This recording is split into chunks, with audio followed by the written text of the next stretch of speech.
Thank you, Madam Deputy, Mr. Deputy, Madam Permanent Representative, Sir Permanent Representative, ladies and gentlemen. Well, first, it's a pleasure to be back on these premises. Indeed, I worked here for a number of years as well. And I'm also delighted to meet once again a number of friends and colleagues who worked with me during my time here. And I'd like to extend my thanks for inviting me here today to talk about the future of Europe, what type of Europe we would like to have for 2029. This is a perilous task, a difficult one, because if someone had asked me in 2020, what type of Europe do I want to have? Well, back then, we wouldn't have foreseen the war in Ukraine, nor the pandemic, and nor the current tragedy we're experiencing in the Middle East. We are experiencing very unstable and uncertain times. And perhaps this might bring us back to view Robert Schuman's life. His life and his biography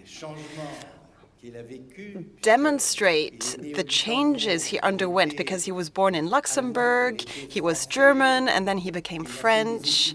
He studied in Germany and became a French minister.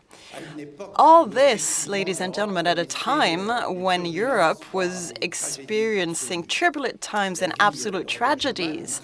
And Robert Schuman's life was also starkly marked by this European tragedy. And I believe that what changed Robert Schuman is not only his experience from living at the border or at the borders, but also experiencing the change in the borders, which were every time the result of wars between neighbors, with enormous personal tragedies involved. And today, if we take Europe, now certainly in our part of Europe, all this seems unimaginable.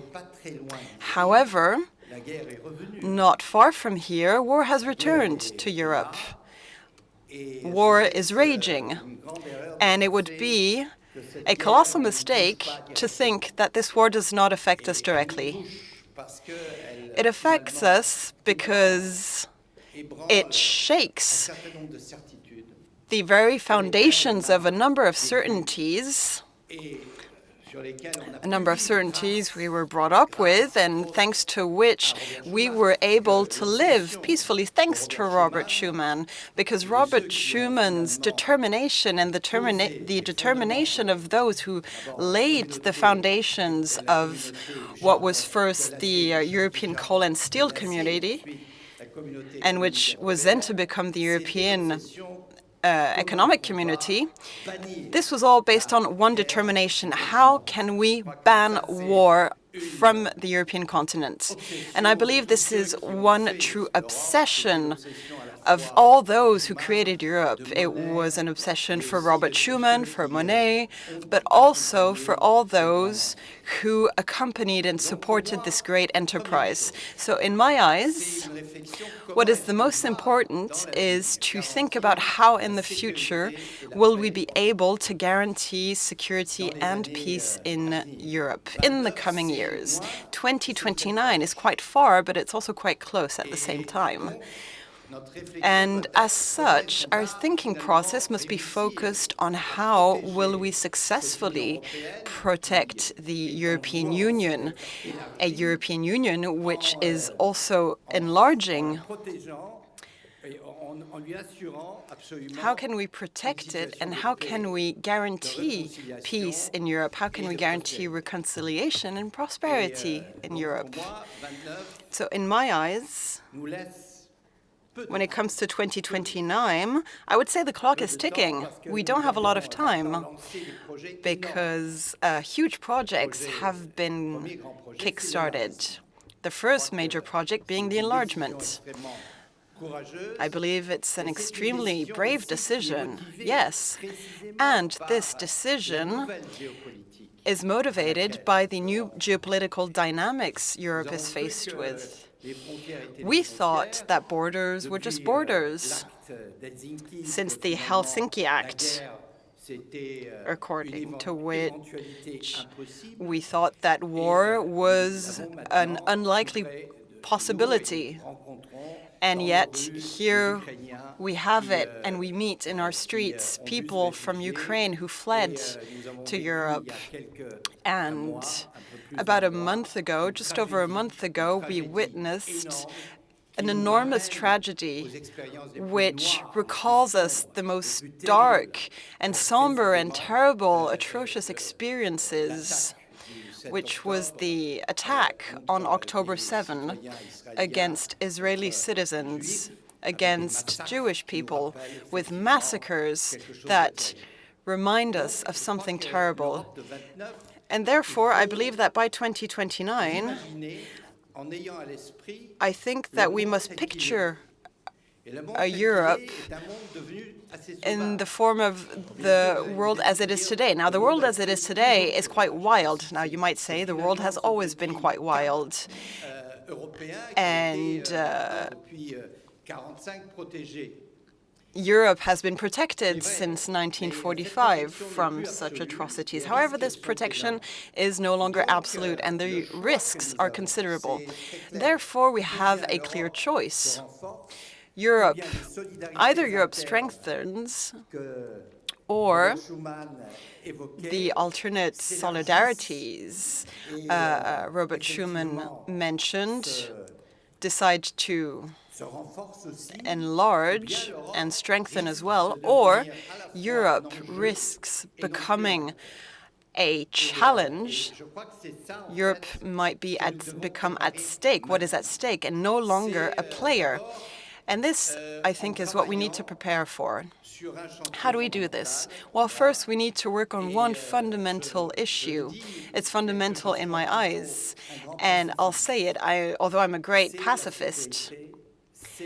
We need to work on security and defense. I believe there can be no Europe if we do not start a policy when it comes to security and defense. And I say this in a very convinced manner. In this field as well, there are many terrible uncertainties. I'm thinking of the likeliness or the possibility of an election in the USA, which would bring back someone who wanted to suppress NATO and who told us that he would be able to make peace with Putin within 24 hours. So imagine the challenge for Europe that this would be. And the Europeans have now the responsibility to work on European security and to strengthen European forces to reinforce this security. I think that's crystal clear. We're not moving forward fast enough. We have reflexes that are national reflexes. And proof of this, and I don't like saying this, but we can see that we sometimes may have illusions because our defense capabilities and our industrial capabilities when it comes to defense are fully underdeveloped. And this is a challenge, especially when it comes to the Russian aggression against Ukraine. Because if Europe cannot meet its promises, this war may go on, and we know that Putin won't suddenly, one fine day, decide to withdraw from Ukraine, and that we will then move on to negotiations. No, that's not going to happen. It's thanks to the admirable resistance of the Ukrainian people that things can move forward. However, this resistance also needs to be based on military capabilities. So for me, this is clear. When it comes to the 2029, we need to work on European security and defense. That's the first main work strand. And Schuman had all this in mind back then because he had experienced World War I, and he was affected by the tragedy in the 70s when France lost Alsace-Lorraine, 1870, pardon me, and which explains why he changed nationalities. He then experienced World War II.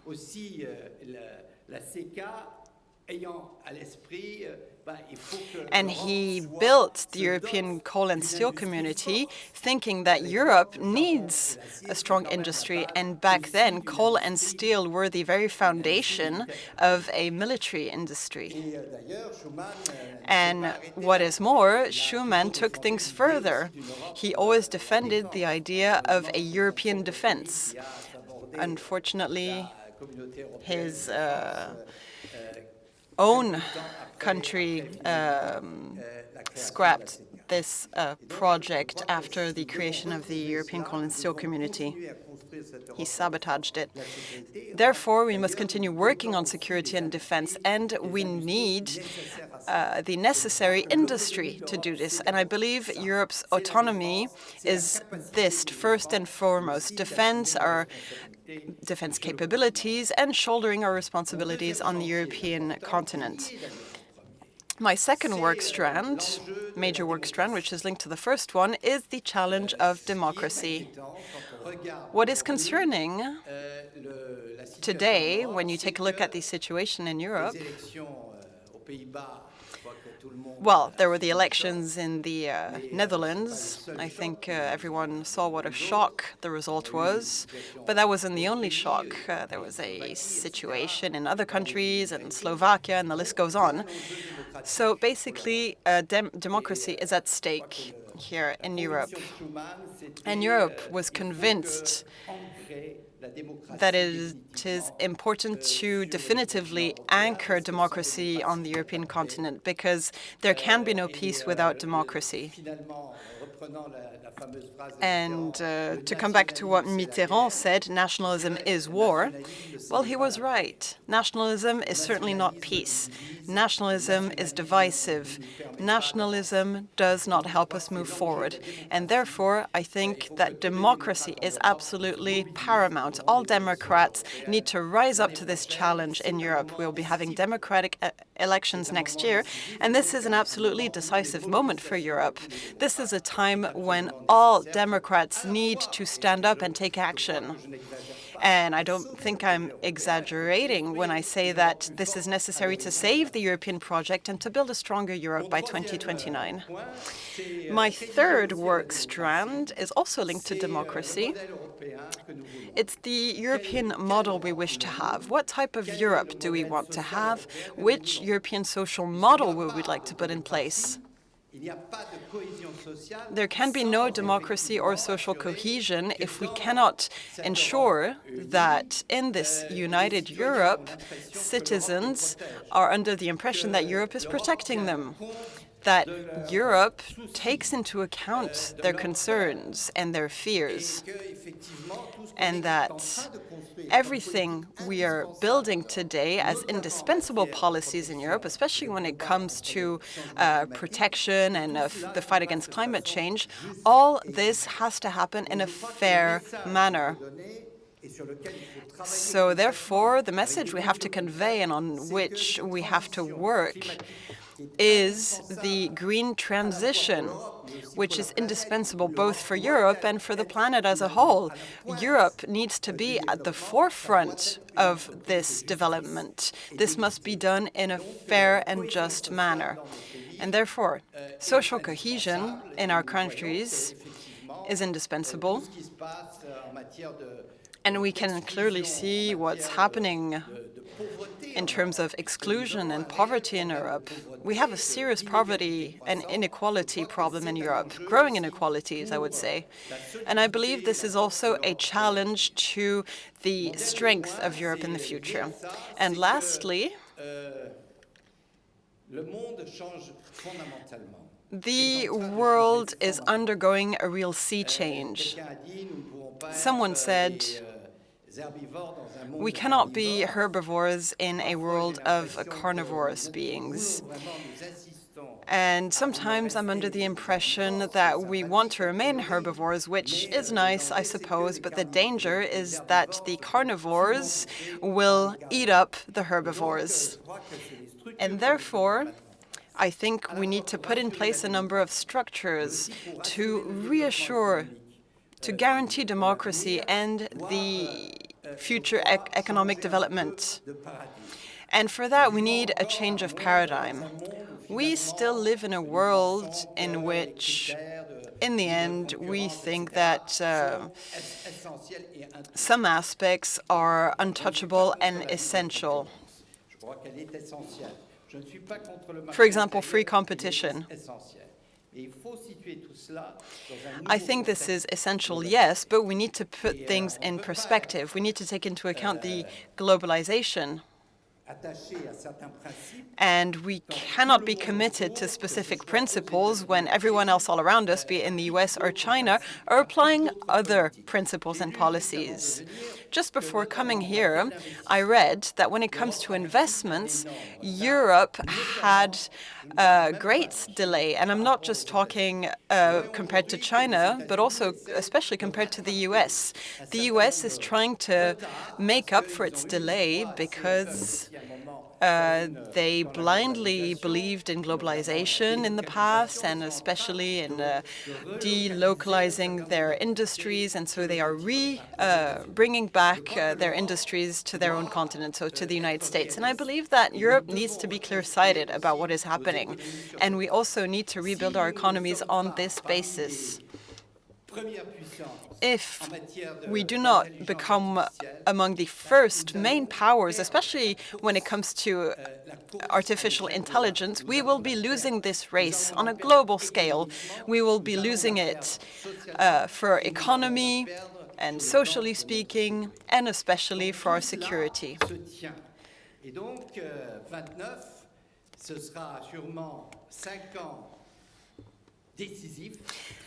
The 5 years to 2029 will be absolutely decisive. We are experiencing this disruption on a global scale in each one of our societies. And I hope that those who will be making these important decisions for the future to be as inspired as Robert Schuman, because in 1950, to bring together the Germans and the French, you could only be from Luxembourg to be able to do this. Thank you very much.